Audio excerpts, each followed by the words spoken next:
ഏകീകൃത civil code നടപ്പാക്കുമെന്ന് സുരേഷ് ഗോപി. ഇതിനുവേണ്ടി നിലകൊള്ളുന്ന സർക്കാരാണ് കേന്ദ്രം ഭരിക്കുന്നതെന്നും തെരഞ്ഞെടുപ്പ് പ്രകടന പത്രികയിൽ ഉൾപ്പെടുത്തി ഏകീകൃത സിവിൽ കോഡ് നടപ്പാക്കുമെന്നും സുരേഷ് ഗോപി കണ്ണൂരിൽ പറഞ്ഞു. ആദ്യം സുരേഷ് ഗോപിയുടെ വാക്കുകളിലേക്ക്. യൂണിഫോം സിവിൽ കോഡിന് വേണ്ടി നിലകൊള്ളുന്ന ഒരു സർക്കാരാണ്. അത് അടുത്ത ഇലക്ഷൻ മാനിഫെസ്റ്റോയിൽ വാഗ്ദാനമായിട്ട് വരുമെങ്കിൽ, അത് നടപ്പിലാക്കി എടുക്കുമെങ്കിൽ പിന്നെ എവിടെയാണ് ജാതിക്ക് സ്ഥാനം? നമ്മളെല്ലാം ആഗ്രഹിക്കുന്നതും അതല്ലേ? അത് സംഭവിച്ചിരിക്കും. മറ്റേ കേരളയിൽ വരും കേട്ടാ എന്ന് പറഞ്ഞതുപോലെ അല്ല, വന്നിരിക്കും. യൂണിഫോം സിവിൽ കോഡിന് വേണ്ടി നിലകൊള്ളുന്ന ഒരു സർക്കാരാണ്.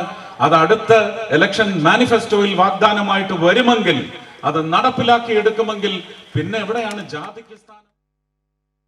വാർത്തയുടെ വിവരങ്ങളുമായി കണ്ണൂരിൽ നിന്നും സന്തോഷ് ചേരുകയാണ്. സന്തോഷ്, ഏത് പരിപാടിക്കിടെയായിരുന്നു സുരേഷ് ഗോപി ഈ പ്രഖ്യാപനം നടത്തുന്നത്? അധ്യക്ഷൻ കെ സുരേന്ദ്രൻ നയിക്കുന്ന പദയാത്രയുടെ ഉദ്ഘാടനം, കണ്ണൂരിൽ ഇന്നത്തെ പദയാത്രയുടെ ഉദ്ഘാടനം നിർവഹിച്ചുകൊണ്ട് സംസാരിക്കുകയായിരുന്നു ബി.ജെ.പി. നേതാവായ സുരേഷ് ഗോപി. ഈ ഉദ്ഘാടന പ്രസംഗത്തിലാണ് ഏകീകൃത സിവിൽ കോഡ് ഏത് വിധേനയും നടപ്പാക്കുമെന്ന് സുരേഷ് ഗോപി പറഞ്ഞത്. ഏകീകൃത സിവിൽ കോഡിന് വേണ്ടി നിലകൊള്ളുന്ന ഒരു സർക്കാരാണ് ഇപ്പോൾ കേന്ദ്രം ഭരിക്കുന്നത്. അതുകൊണ്ട് തന്നെ ഈ തിരഞ്ഞെടുപ്പിലെ പ്രകടന പത്രികയിൽ ഉൾപ്പെടുത്തിക്കൊണ്ട് ഏകീകൃത സിവിൽ കോഡ് നടപ്പാക്കിയിരിക്കും.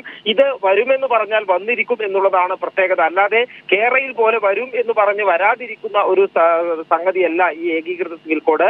അത് ഏത് വിധേനയും ഏകീകൃത സിവിൽ കോഡ് നടപ്പാക്കും എന്നാണ് സുരേഷ് ഗോപി പറഞ്ഞത്. മാത്രമല്ല, ഈ ഏകീകൃത സിവിൽ കോഡ് വന്നാൽ മറ്റ് ജാതിക്കൊന്നും ഒരു പ്രസക്തിയും ഇല്ലാതാകും. അതുകൊണ്ട് തന്നെ അത് നടപ്പാക്കുന്ന നടപടികളുമായി മുന്നോട്ട് പോകും എന്നുള്ളതാണ് സുരേഷ് ഗോപി ചൂണ്ടിക്കാട്ടിയ കാര്യം.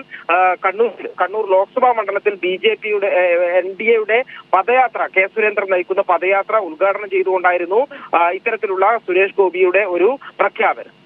നീലിമ, അതായത് വളരെ കൃത്യമായി ഇവർ ആ അജണ്ട മുന്നോട്ട് വയ്ക്കുകയാണല്ലേ? കാരണം അയോധ്യയ്ക്ക് ശേഷം ഇപ്പോൾ UCCയുമായി ഏകീകൃത സിവിൽ കോഡുമായി മുന്നോട്ട് പോകാനാണ് BJPയുടെ തീരുമാനം എന്ന തരത്തിലാണ് വാർത്തകൾ വരുന്നത്. ഇന്ന് ഒരു കേന്ദ്രമന്ത്രി ശന്തനു ഠാക്കൂർ ഇതേ പ്രഖ്യാപനം നടത്തി. 7 ദിവസത്തിനകം UCC നടപ്പാക്കുമെന്നാണ് അദ്ദേഹം പ്രഖ്യാപനം നടത്തിയത്.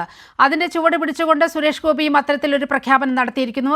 പ്രത്യേകിച്ച് കെ സുരേന്ദ്രൻ നയിക്കുന്ന രാഷ്ട്രീയ ജാഥയിലാണ് ഈ ഒരു പരാമർശം ഉണ്ടായത് എന്നത് വളരെ ശ്രദ്ധേയമാണ്.